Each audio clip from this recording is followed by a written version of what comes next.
following program was provided by an independent producer solely responsible for its content. The opinions expressed do not necessarily represent the views of this station, its staff, board of directors, or underwriters.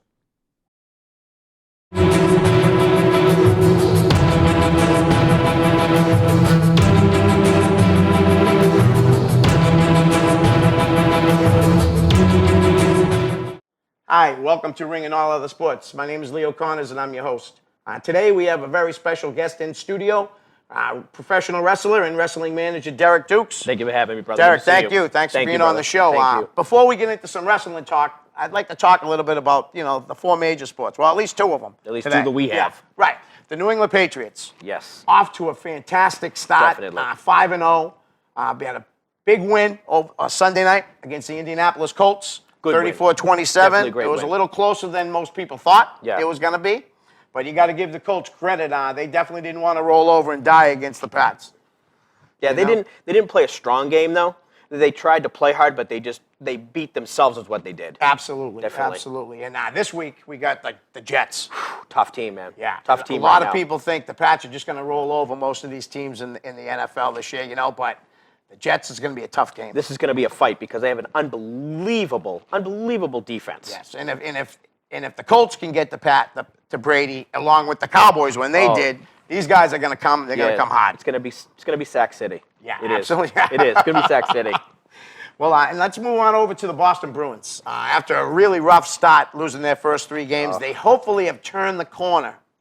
Tonight they're playing tonight against Philly. 8 o'clock night. 8 o'clock game in Boston. Yep.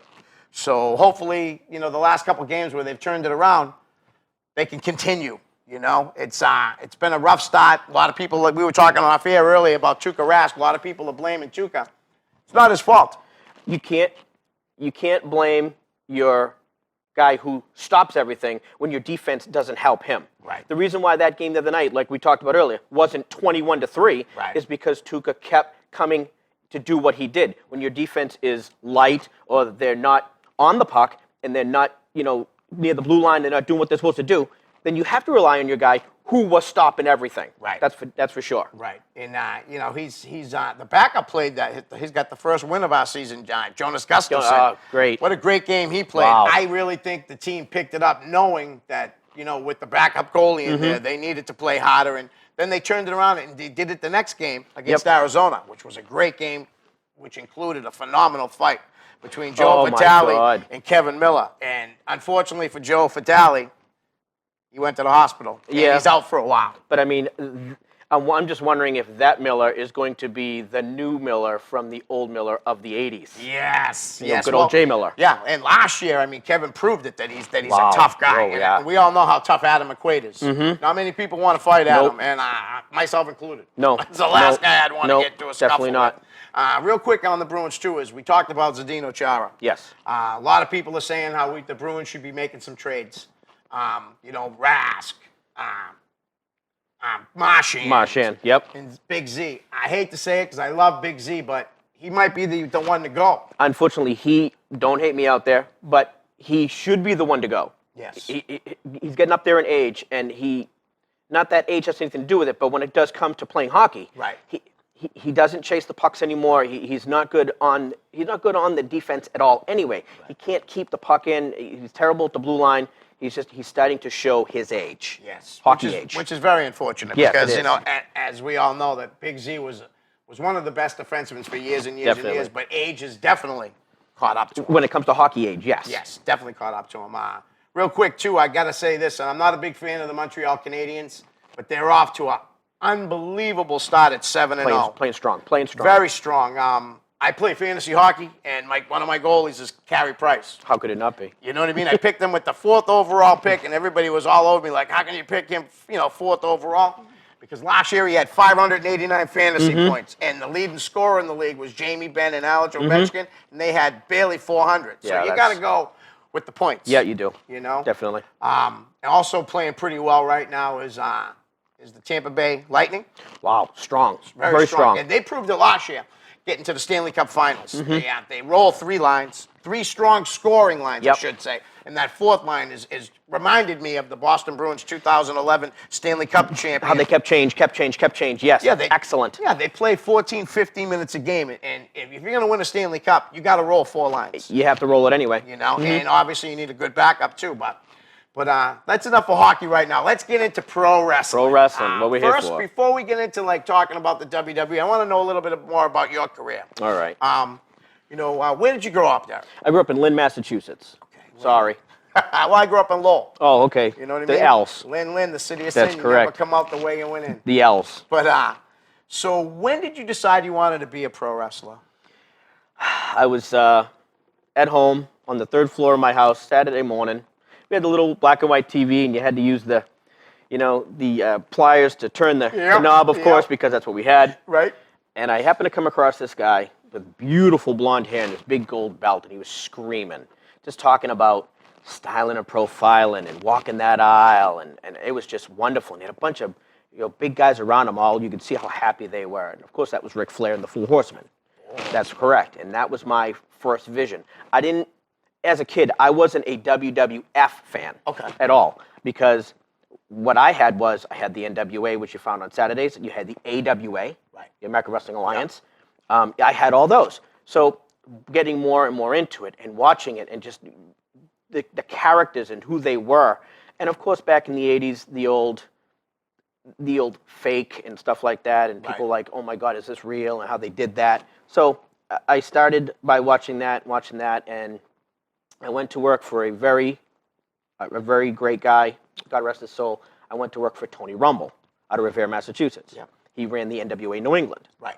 And I met a bunch of great guys, and I just started as doing the ring crew and putting up chairs. And by that time, I started to talk to a bunch of the wrestlers and knowing a bunch of guys, and Slick Wagner Brown and wonderful guy. Jason Rumble. Yeah, another great guy. Another unbelievable guy. Both great guys. And Tony, we did a show. It was an inter-show with the WWF. And Tony actually used them. Sorry to Oh, my interrupt, God. but he used a lot of guys from the WWF. Back then, they allowed guys to come in and work for certain companies. Because back then, they didn't have the rules they have now, shall we say. Right. But also remember that a lot of these guys started with Tony because you have people like the Tasmanian, which was now Taz. Right. You have Tommy Dreamer. Right. You have guys like Kevin Sullivan. Yes. Kevin Sullivan's the original guy who started the CWA out of Lynn, Mass. Century Wrestling Alliance. Exactly, and that was part of Tony's thing too. Right. So when I finally got to meet these guys, because I did an inter show, and I'm sitting in a back room, and I'm just this young teenage kid, and I'm sitting next to the Big Boss Man, and I got Kane, and I'm like, oh my God, this is unbelievable. Yeah. And Tony introduced me to Taz, and Taz and Tommy both liked the way I worked because I did a lot of things for everybody, who introduced me to Paul Heyman. Right. So Paul Heyman comes in, and he likes me, and he wants me to sit and work with two wrestlers who were unbelievable together. So he introduced me to Balls Mahoney and Chris Candido. So I Another went, great guy. Another, God rest his soul, what an unbelievable person. Way too soon. Way too soon. And those two who trained me, they trained me while I was paying your dues. Paying your dues is what it's called. Yeah. And they trained me, I did my thing, and unfortunately, I was about to make my break, and I got diagnosed with cancer. Wow. So that was terrible, but Paul still let me do my thing, and when I felt better, and I got better, and I cured everything. 16 years this year, by the way. God. Thank you. And I went back to work for Paul a year later, and he put me to work, and I traveled all over the world, all over the country with them, and, sitting in a locker room, sitting next to the Dudleys, and sitting next to Balls Mahoney and Chris Candido and Sonny. Yeah. And and for the fans out there that might not know. Correct. Who know who that is? Yeah. And the Primetime Players and all these guys. Everything was just great working for ECW.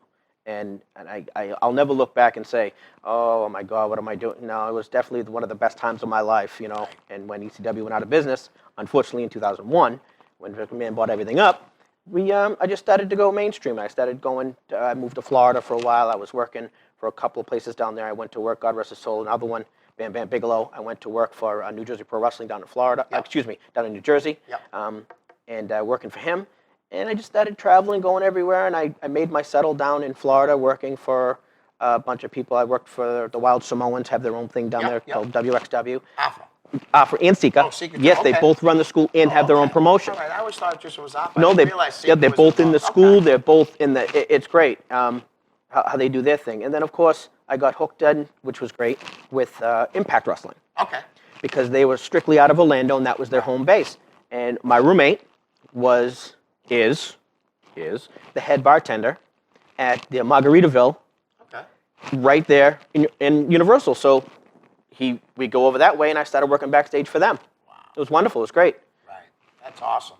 Now, when you started training, the Dudley Boys, who trained you? Who originally trained you? I know you ended up going down and working down there also, right? With the Dudleys a little bit? Right, because the Dudley School is right outside of Orlando. Right. And when they opened it, they've actually been there about 8 years now.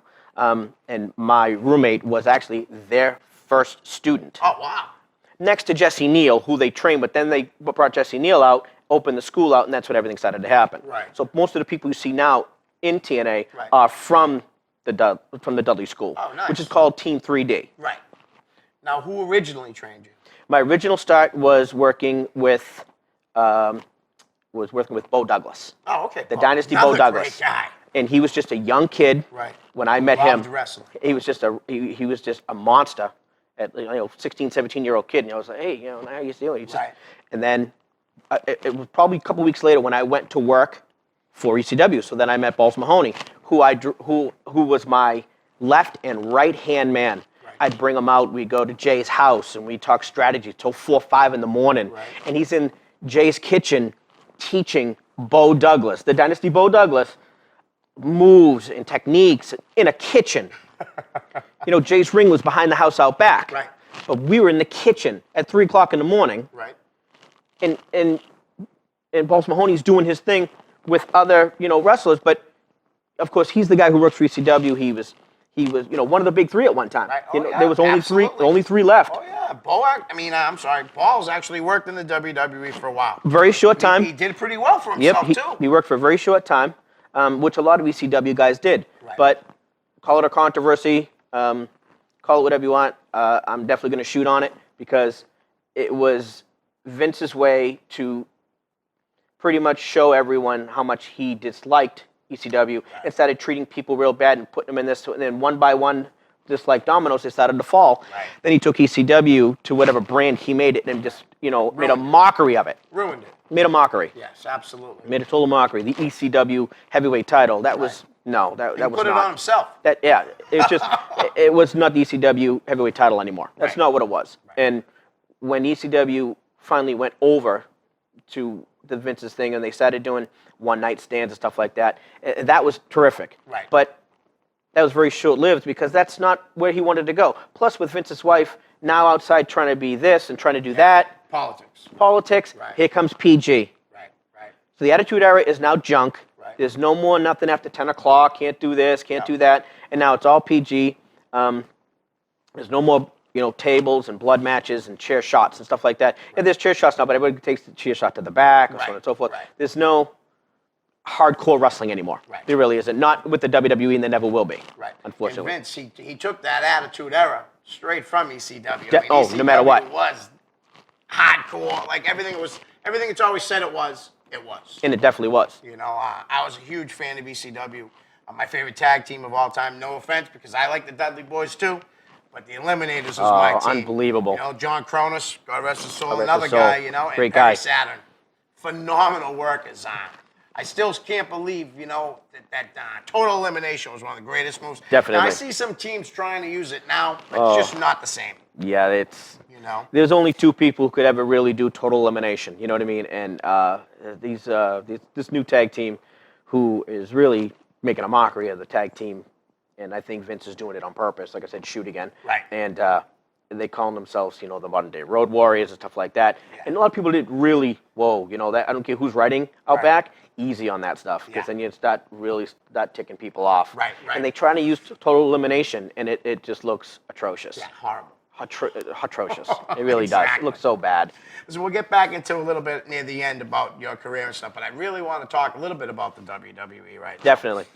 Right now, women's wrestling is probably at an all-time high.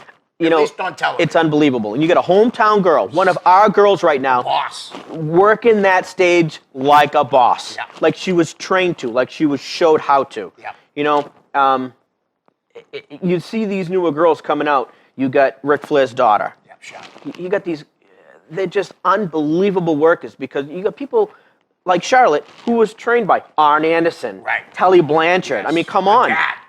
Yeah, her father of all people. Right. And no, just because who her father is, she didn't get, here you go, you're No, a champion. she worked for she worked hard for it. Definitely. She worked hard all through Florida, South Carolina, Georgia. She did all of the little circuits. You know, she made it over that way.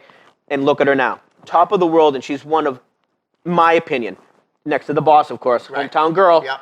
one of the best women wrestlers out there. Definitely. Absolutely. Just for you guys know, the boss is Sasha Banks, Boston, Massachusetts, Chaotic Wrestling Chaotic Wrestling. alumni, trained by Handsome Johnny, Warbeard Hansen, Warbeard Hansen.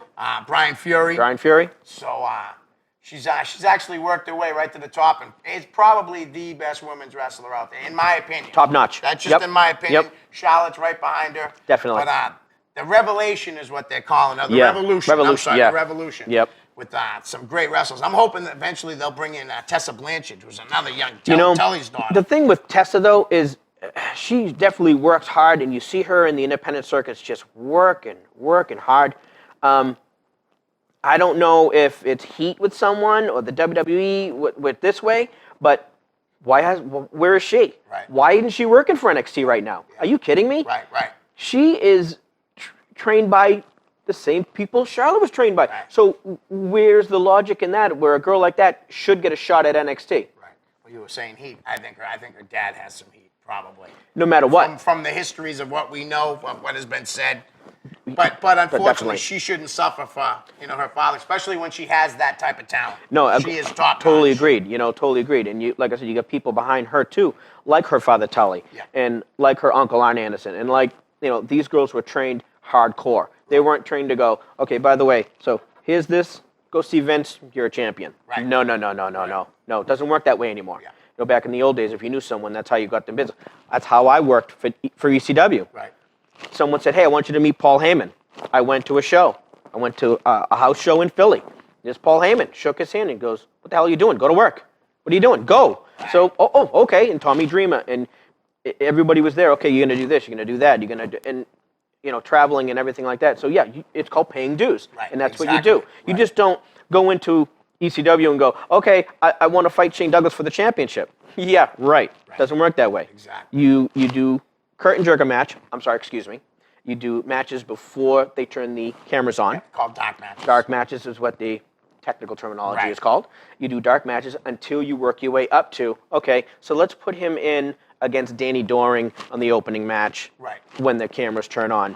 Then see how good you do. You work your way up. All right, let's do a mid-card. Maybe we'll put him in a tag team match against Danny Doring and Roadkill. Right. Or if you really made someone angry out back, what they would do is they would put you, okay, so why don't you and so-and-so go up against the Eliminators? Right. Oh, really? Yeah. Who did I make mad? What did I do wrong? Right. Because you were getting a receipt. No matter what, you Oh, yeah. you would definitely, and if they really were mad at you, you went up against New Jack. Right. Yeah.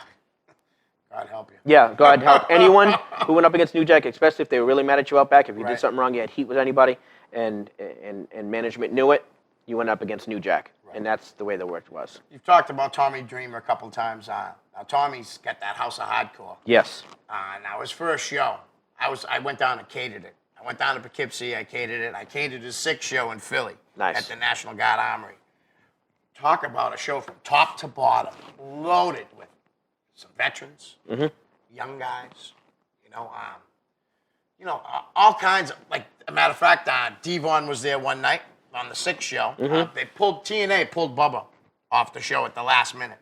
But he's got some shows coming up. I think it's November 13th in New York and the 14th in Philly.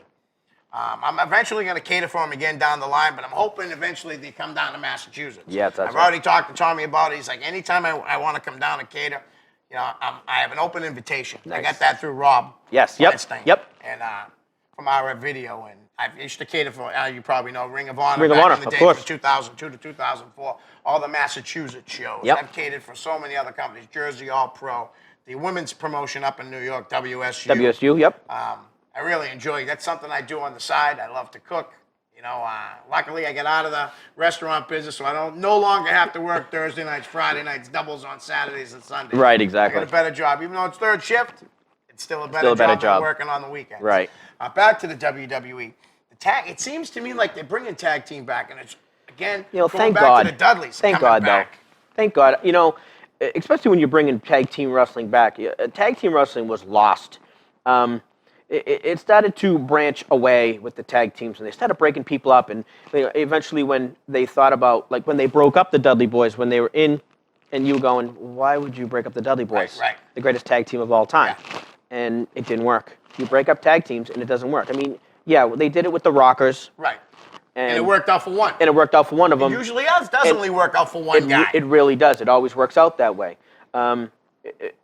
When you do stuff like that and you break up a tag team of excellence, it's not good because people. Oh, wait a minute! The Dudleys aren't on this weekend. What do you mean the Hart Foundation's gone? What do you mean all these people are gone? And I'm just very excited to bring tag teams back to WWE because that's excitement. A tag team match is crazy. Yes. It's always been very exciting. I like to see, like, the primetime plays have been getting a little bit of a push. Seems like they pulled it back a little bit. Yeah. But I really do think they should pull the plug on these guys and really push them hard now. I agree. Titus is getting up there in age. Yep. And Darren is a phenomenal worker. A local boy from Jersey. Yep. From Jersey, but he made a big name for himself in Massachusetts. Yeah, definitely did. Bone Crusher Fred Sampson. That's right. I've met him quite a few times. One of the nicest guys I've ever met inside Very the technical, business. very technical worker. Yes. And it's funny, we talked about earlier doing the total elimination, Yes. the Ascension. Yep. I don't even know why they brought them up. No offense, but I just don't think they have what the WWE fans are looking for. Well, you got to remember that's not the original Ascension either. Oh, it's not. No, Okay. when the Ascension was in, when they were down in NXT, it was two different guys. At the last minute, they got rid of one of the guys, the bigger one. I apologize for names with the newer guys, but he was thrown into the mix, and now they were that. So they really didn't work too well together. And if you notice that when they first started out, they really didn't work well together at all, and that's why they don't even have entrances anymore. Right, exactly. Yeah, they're always in the ring. They're always in the ring waiting. Right. So that goes to show you that when you come out to what you're doing and you're not even a mid-carder anymore, Right. it's bad press, especially when it comes to tag team wrestling. Right. Then they bring out the real tag teams who shine, right. who go crazy. And bringing the Dudleys back to WWE is the reason for, they're going to give the Dudleys one more shot at the title. That'll be 10 times. That'll make them 23 times tag team champions Right. of the world because they've held every title. Right. And then eventually what's going to happen is Bubba wants to work backstage. Okay. That's what he wants to do. He loves the wrestling business. He is definitely Paul Heyman, but 300 pounds. Right.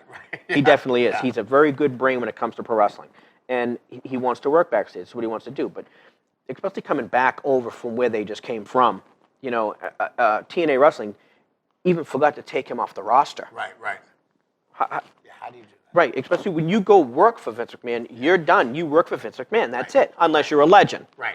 But when you have a contract with Vince, that's where you work. That's it. Right. So you go look at their roster, and it still says Bully Ray. You go, I thought he's over there. Right. And that goes to show you which way management's going with Impact.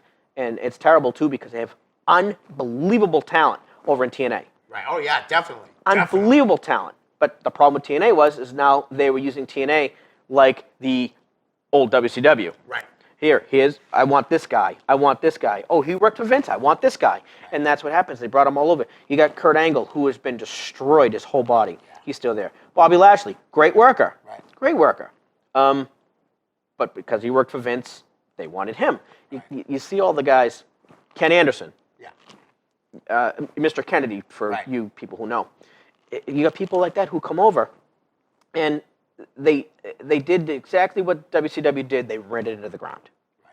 Bad management, people who shouldn't be management in wrestling business because they don't know what they're doing. They're just people who are sitting behind the person with the money. Right. So just like Ted Turner used to do with his people, okay, you do this, you do this, you do this. But they're not wrestling people. Yeah. Oh, but they're business people. Well, that's great. Let's leave the wrestling business on this side. Let's leave the business on this side. Let's put them together, and let's make a lot of money, which WCW went downhill on. That's what they did. Unfortunately. Unfortunately. The wrestling business was booming Oh, it was in unbelievable. 1998, 1999. Unbelievable. Booming. Made household names out of so many Definitely. stars. Obviously, Stone Cold Steve Austin, who actually opened up Raw this week. Which was unbelievable. I couldn't believe it. I didn't see it coming. I really didn't. I knew he was probably going to make an appearance eventually because with WrestleMania But in Texas. I didn't think opening. You hear the glass break. Right. You couldn't even hear the announcers over the crowd. Yeah, I got goosebumps. I mean, it was nuts, and I did too, because that was the guy in the late '90s who made the Attitude Era keep going, because him and The Rock and him and Shawn Michaels and just the way they did everything, and The Undertaker and Kane and the way they did everything great, and they opened up the show with that. I still don't understand why that this Monday night was technically a bunch of legends came out. Yeah, yeah. I mean, everybody was there. Shawn was there. Sean was there. Flair was there. It was just kind of weird why they did that in Texas. Right. Sean and Stone Cold, I definitely see, because they're both from Texas. Right. And especially when Stone Cold opened up, where he was standing is where the Von Erichs used to originally have their show. Right. That was where they did everything. I mean, of course, now they tore it all down and got this new building and everything going on now, which is what they do. But it's unbelievable. But they bring out these legends, which is great. It's great for ratings. Yeah. Because the ratings have been in the toilet. Another low. They said this was recently was another low. Record low. Not that I have anything against Paul, excuse me, Triple H to you people out there. Paul's great people. Of course, he married Stephanie. I just think the writing, whoever they have writing out back, it's starting to get stale. Yeah. And I agree. when your writing gets stale and your bosses don't go, no, we need to stop this. Everyone in the office, we need to do something about it. And what they did Monday night was great, because they brought a bunch of people back that, like I said, as soon as the glass broke, I got goosebumps. You couldn't even hear the announcers. It was unbelievable. That's the kind of stuff they need. All they need to do is bring out The Rock, and it would be an unbelievable show. Yeah, absolutely. We're going to be wrapping this up here in a second. Anything you want to plug? Any shows coming up? I don't have anything going on. I am officially retired, my friend. Oh, wow. I had no idea. Well, Big Time Wrestling's in Lynn this coming Friday. Friday. Yeah. I think I'm going to take my grandson to the show. It should be a good time. I want to thank you, Derek, for Good to see you. Thank you so much for having me. Muchly appreciated. Maybe we can make this a regular thing if it's something you'd be interested in. I'd love to have somebody great. with me every week. I'd love it. So this is Leo Connors along with Derek Dukes for Ringing All Other Sports. See you next week. Peace.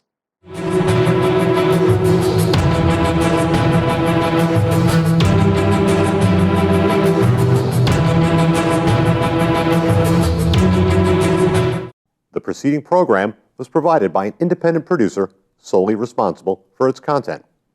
The opinions expressed do not necessarily represent the views of this station, its staff, board of directors, or underwriters.